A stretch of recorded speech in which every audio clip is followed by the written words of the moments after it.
El sábado 29 de agosto, José había presentado una ponencia en la misma reunión. El tema era la Universidad Técnica Andina del Collasuyo. Era la despedida.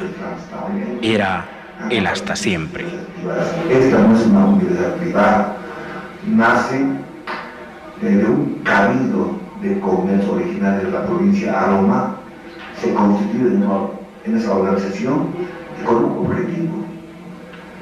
objetivo de llevar adelante este proyecto de educación superior para sus hijos.